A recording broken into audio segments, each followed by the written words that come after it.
अरविंद केजरीवाल की आम आदमी पार्टी को दिल्ली और पंजाब विधानसभा जीत के बाद तीसरी बड़ी कामयाबी मिली है। दिल्ली एमसीडी चुनाव में आम आदमी पार्टी ने एक बड़ी जीत हासिल की है। उसने 15 सालों के बाद भारतीय जनता पार्टी को एमसीडी से बाहर कर दिया है। किसी भी राजनीतिक पार्टी के लिए 10 साल एक बहुत ही छोटा अरसा होता है।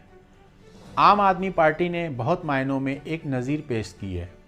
आप इनके समर्थक हों या विरोधी, अगर आपको थोड़ी भी राजनीतिक समझ है तो आप इस तथ्य से मुंह नहीं मोड़ सकते।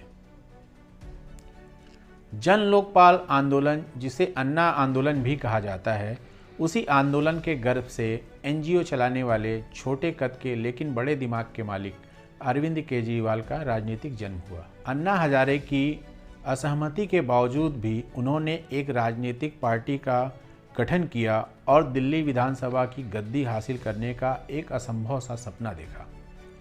अपने पहले ही चुनाव में 28 सीटों को जीतकर उन्होंने कांग्रेस के बाहरी समर्थन से 49 दिन सरकार चलाई, जिससे जनता के दिमाग में अपनी छाप छोड़ने में कामयाब रहे। उसी के परिणाम स्वरूप अगले विधानसभा चुनाव में अभूतपूर्व 77 सीटें जीतकर इतिहास रच दिया। अगले चुनाव में भी संख्या कुछ कम होकर 73 रही। आम आदमी पार्टी को दिल्ली से भी बड़ी कामयाबी तब मिली जब पंजाब विधानसभा चुनाव में कांग्रेस को पटखनी देते हुए दिल्ली की ही तरह 117 सीटों में से 92 सीट जीतकर प्रचंड बहुमत हासिल किया। अरविंद केजरीवाल मॉडल, जिसकी चर्चा आम आदमी पार्टी अपने किसी भी मंच से करना नहीं भूलती, वो है शिक्षा, स्वास्थ्य, बिजली, पानी और रोजगार, जिसके अंदर आम आदमी की लगभग सभी समस्याएं आ जाती हैं, जिससे उसकी ज़िंदगी बेहतर हो सकती है। दिल्ली जैसे प्रदेश में जहां सरकार के पास सभी विभाग नहीं होते हैं और बहुत सारी सीमाएं भी हैं, इस सब के बावजूद भी आम आदमी पार्टी ने खुद को मनवाने की कोई कसर नहीं छोड़ी।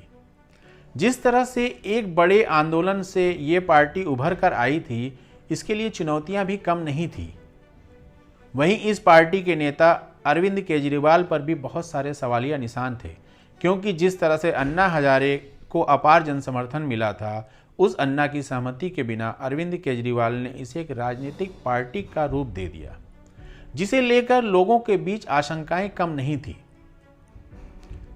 गौरतलब है कि आम आदमी पार्टी जब बनी थी तब उसमें बहुत सारे सामाजिक आंदोलन से जुड़े हुए लोग थे, जैसे योगेंद्र यादव, प्रशांत भूषण, शांति भूषण, कुमार विश्वास, टीवी पत्रकार आशुतोष इत्यादि। बाद में ये सभी एक एक करके आम आदमी पार्टी छोड़कर चले गए।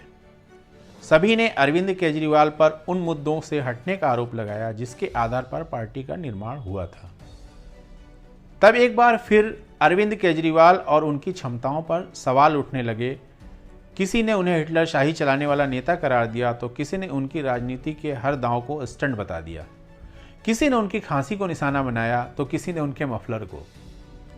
मगर दिल्ली के सरकारी स्कूलों को आधुनिक बनाना हो, मोहल्ला क्लिनिक का निर्माण हो, 200 यूनिट बिजली फ्री या महीने में 20,000 लीटर फ्री पानी, तकरीबन 20,000 न्यूनतम वेतन की अनिवार्यता हो, या फिर बस में महिलाओं की फ्री बस यात्रा, इन सभी ने अरविंद केजरीवाल को दिल्ली में अंगद का पांव बना दिया।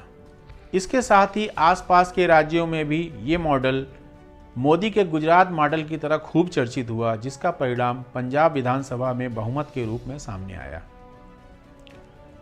हम इस पार्टी की समीक्षा कर सकते हैं, आलोचना कर सकते हैं, सराह सकते हैं या फिर नकार भी सकते हैं, मगर यकीन जानिए आप चाहें भी तो इस पार्टी की अनदेखी नहीं कर सकते।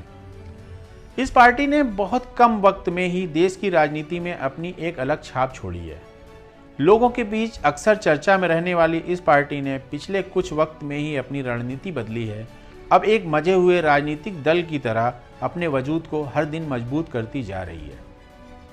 अरविंद केजरीवाल की सीधे भिड़ने की हिम्मत ने उन्हें दिल्ली की जनता का हीरो बना दिया है।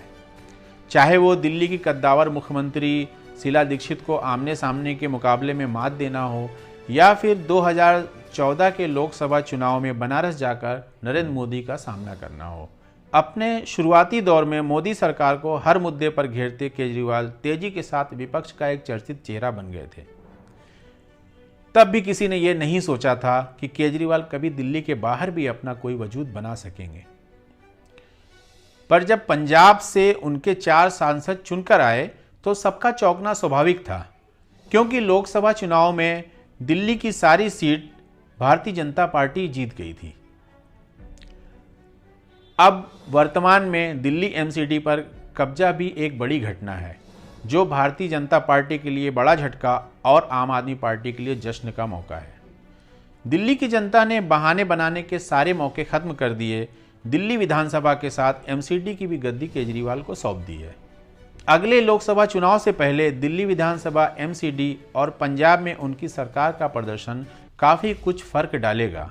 ये समझना महत्वपूर्ण है कि केजरीवाल समर्थक वोटर लोकसभा में नरेंद्र मोदी की तरफ शिफ्ट हो जाता है। पिछले विधानसभा चुनाव में आम आदमी पार्टी का नारा भी था, दिल्ली में तो केजरीवाल। कभी एक्स्ट्रा लार्ज शर्ट, पैरों में मामूली सैंडल, सबसे चर्चित सर्दियों में मफलर और उनकी खांसी उन्हें आम आदमी के करीब लाकर खड़ा कर देती है। आज उनका फ्री बिजली, पानी, स्कूल, अस्पताल, फ्री बस पास आम आदमी का वोट झटक लेता है। समय ने अरविंद केजरीवाल को राजनीति के वो सारे गुण सिखा दिए जो भारतीय राजनीति की श्योर शॉर्ट कुंजी है। वो आज एक माहिर खिलाड़ी हैं। भले ही लाल किले की प्राचीर दूर हो, लेकिन दिल्ली हनूजस्त नहीं बोला जा सकता, क्योंकि दिल्ली की छोटी गद्दी से उन्हें उतारने वाला आसपास भी कोई नहीं है, नरेंद्र मोदी भी नहीं। बाकी प्रदेश की बात करें तो पंजाब का किला फतह हो चुका है। अपनी सीमित क्षमता और सटीक रणनीति के साथ अरविंद केजरीवाल एक एक राज्य में अपनी पकड़ बना रहे हैं। अरविंद केजरीवाल अब भारतीय राजनीति की एक सच्चाई है।